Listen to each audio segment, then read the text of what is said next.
Hello friends, ఈ కథ మీకోసంలో ఈరోజు కథ పెద్దమ్మ చెప్పే కథలు. ఒకానొక ఊరిలో ముగ్గురు అన్నదమ్ములు ఆత్రేయ, గౌతమ్, వశిష్ఠ ఉండేవారు. వారందరూ కలిసిమెలిసి నివసిస్తూ ఉండేవారు. వారి భార్యలు అనసూయ, శ్యామల, ధాత్రి వీరు ముగ్గురు తోటికోడలలా కాకుండా సొంత అక్క చెల్లెలులాగా కలిసిమెలిసి ఉండేవారు. పెద్దన్నయ్య, వదిన మాటంటే ఆ ఇంట్లో అందరికీ చాలా గౌరవం. ఇక అనసూయ పెద్దమ్మంటే ఇంట్లో పిల్లలకి చాలా ఇష్టం. రాత్రిలో ఆవిడ చెప్పే కథలు ఎంతో బాగుంటాయి. ఆవిడ చెప్పే కథలలో ఎటువంటి సమస్యకైనా పరిష్కారం ఉండేది.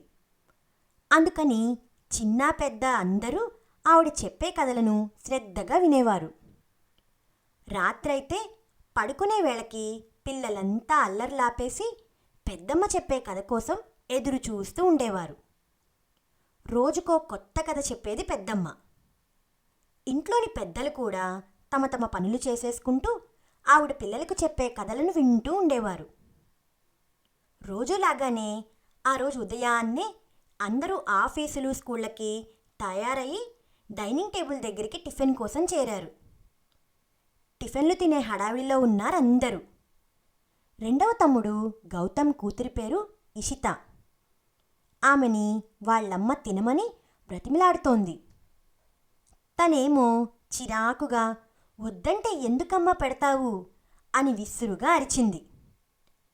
ఇదేమీ పట్టించుకోకుండా తల్లి ప్రేమతో ఇంకొంచెం తినమ్మా, నీరసం వస్తుంది అని అంటూ పెట్టసాగింది అమ్మ. తింటున్నంతసేపు తల్లిని విసుక్కుంటూనే ఉంది ఇషిత. ఇదంతా పెద్దమ్మ గమనిస్తూనే ఉంది. టిఫిన్లు కాగానే అందరూ హడావిడిగా క్యారేజీలు తీసుకుని వెళ్ళిపోయారు. రాత్రికి పిల్లలు భోజనం చేసేసి పెద్దమ్మ కథల కోసం ఎదురు చూస్తూ కూర్చున్నారు. పెద్దమ్మ రాగానే పిల్లలందరిలో చిన్నవాడైన శ్రీవాత్సవ్ ఈరోజు ఏం కథ చెప్తావు అని ముద్దుగా అడిగాడు. ఆవిడ నవ్వుతూ ఈరోజు బేరుండ పక్షి కథ చెప్తాను వినండి అన్నది. అందరూ శ్రద్ధగా వినసాగారు. పెద్దమ్మ ఇలా కథ చెప్పటం మొదలుపెట్టింది. అనగనగా ఒక ఊరు. ఆ ఊరిలో లక్ష్మి అనే అమ్మాయి ఉండేది. ఆ అమ్మాయి అంటే వాళ్ళమ్మకి చాలా ఇష్టం. తన కోసం ఏమి కావాలంటే అది చేసి పెట్టేది. వాళ్ళ ఇంటి పెరట్లో ఒక పెద్ద చెట్టుండేది. దాని క్రింద లక్ష్మి తన స్నేహితురాళ్లతో రోజు సాయంత్రం పూట ఆడుకునేది. వాళ్ళందరి కోసం వాళ్ళమ్మ రకరకాల తినుబండారాలు చేసి పెట్టేది. అయితే అందరూ తినేసేవారు. కానీ లక్ష్మి అది బాగోలేదు, ఇది బాగోలేదంటూ వాళ్ళమ్మని విసుక్కుంటూ ఉండేది. ఇలా తల్లితో విసుగ్గా మాట్లాడటం రోజురోజుకి ఎక్కువైపోయింది. ఒకరోజు ఆ చెట్టు మీదకి ఒక బేరుండ పక్షి వచ్చి వాలింది. అడవిలో తన తల్లికి గాయమై పడి ఉండటంతో దానికెవరైనా సహాయం చేస్తారేమోననే ఆశతో ఊరిలోకి వచ్చి సహాయం చేసేవారి కోసం వెతకసాగిందా పక్షి. ఇంటి వద్ద తల్లితో లక్ష్మి మాట్లాడే తీరు గమనించింది. పక్షికి తన తల్లంటే చాలా గౌరవం. ఈ అమ్మాయి మాట తీరు దానికి నచ్చలేదు. ఒకరోజు లక్ష్మి స్కూల్ నుండి ఇంటికి తిరిగొచ్చేసరికి తల్లి కనబడలేదు. ఎంత వెతికినా తల్లి కనబడకపోయేసరికి చెట్టు కింద కూర్చుని తల్లి కోసం ఏడవసాగింది. 2 తలలు, పెద్ద పెద్ద రెక్కలతో ఉన్న ఆ బేరుండ పక్షి కిందకి దిగింది. దానిని చూసిన వెంటనే భయంతో గట్టిగా అరుస్తూ చెట్టు వెనుకకు వెళ్ళి దాక్కుంది లక్ష్మి. ఆ పక్షి తన 2 రెక్కలను ఊపుతూ గట్టిగా, మీ అమ్మను నేనే నా గూటికి తీసుకుపోయాను. నీకు ఎలాగో అమ్మంటే గౌరవం లేదు, ఇష్టం లేదు కదా అని అన్నది. ఆ మాటలు వినగానే ఏడుస్తూ, వద్దు వద్దు, మా అమ్మను నాకిచ్చేసేయి, ఏం చెయ్యొద్దు అని ఏడవసాగింది లక్ష్మి. పక్షి ఆమెతో, ఎందుకు ఏడుపు? మీ అమ్మని గౌరవించటం నీకు రాదు. అలాంటప్పుడు అమ్మ కోసం ఎందుకు ఏడుస్తున్నావు అని అరిచింది. తన తప్పు తనకు అర్థమయ్యి లక్ష్మి ఏడుస్తూ అమ్మనెప్పుడూ విసుక్కోను, అమ్మని నాకిచ్చేసేయ్ అని ప్రాధేయపడింది. సరే నాతో రా అని ఆమెని తన పెద్ద గూటికి తీసుకువెళ్ళింది.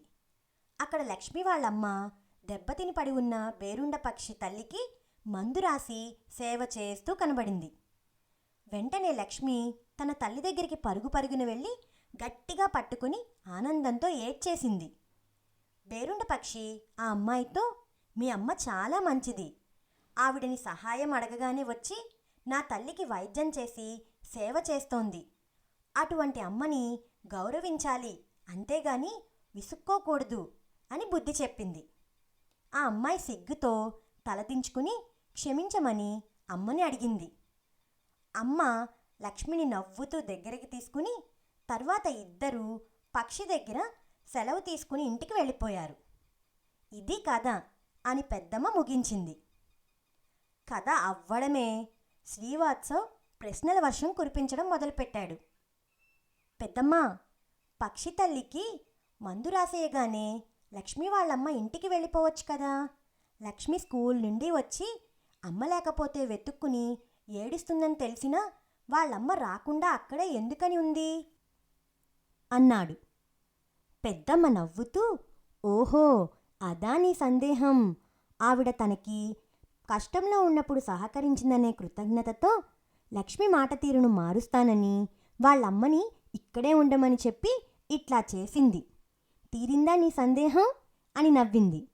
కదంతా విన్న ఇషితకి తాను చేస్తున్న తప్పేమిటో అర్థమయ్యి పెద్దమ్మని గట్టిగా పట్టుకుని థ్యాంక్యూ పెద్దమ్మా అని నవ్వుతూ చెప్పింది. ఇషిత తల నిమురుతూ అర్థమైందా పాపాయ్ అని నవ్వేసింది పెద్దమ్మ. ఆ రోజు మంచి కథని విని అందరూ హాయిగా నిద్రపోయారు.